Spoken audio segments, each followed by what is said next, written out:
नमस्कार, super India news TV में आपका स्वागत है। मैं हूं राजेश आर्य। आइए देखते हैं आज का विशेष समाचार। भड़काऊ राजनीति।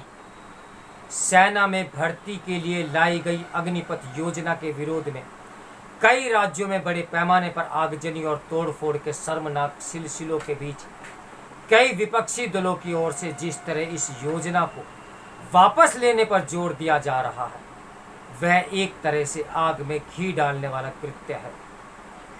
दुर्भाग्यपूर्ण यह है कि अग्निपथ योजना को वापस लेने की मांग करने वाले राजनीतिक दलों में वह कांग्रेस सबसे आगे है, जिसने देश की सत्ता पर लंबे समय तक शासन किया है और जो इससे कहीं अच्छी तरह अवगत है कि देश में सैन्य ढांचे में व्यापक बदलाव समय की भी मांग है।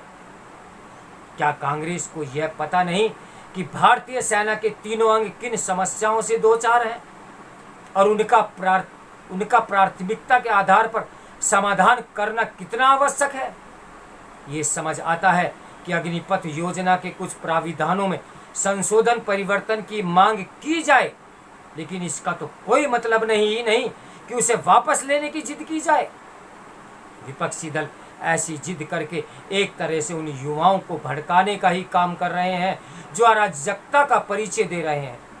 इसी से भी खराब बात यह है कि वे इस खुली अराजकता के विरोध में कुछ कहने के बजाय किंतु परंतु के साथ युवाओं में के अराजक व्यवहार को सही बताने की कोशिश करते दिख रहे हैं।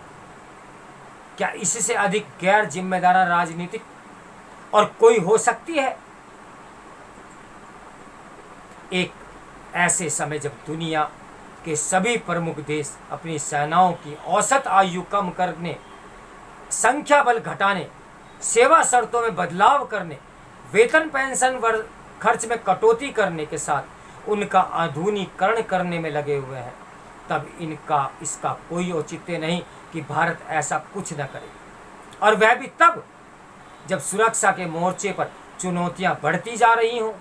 यदि विपक्षी दल इन तथ्यों से अनजान बने रहने का दिखावा करना चाहते हैं कि रक्षा बजट का एक बड़ा हिस्सा सैनिकों के वेतन एवं पेंशन में खप जा रहा है और उसके चलते सेनाओं के आधुनिकीकरण का लक्ष्य पीछे छूटता जा रहा है, तो इसका यही अर्थ निकलता है कि वह राष्ट्र हित से अधिक महत्व अपने संकीर्ण राजनीतिक स्वार्थों को दे रहे हैं।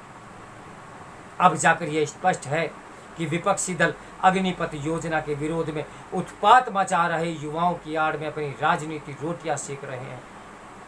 अब फिर सरकार को हालात संभालने के लिए और अधिक सक्रियता दिखानी चाहिए। इस कर्म में उसे यह भी दृढ़ता से प्रदर्शन करना होगा कि इस योजना में आवश्यक सुधार करने के लिए वो तैयार हैं और वह कर भी रही हैं, लेकिन भीड़ तंत्र के आगे झुकने का कोई प्रश्न नहीं उठता।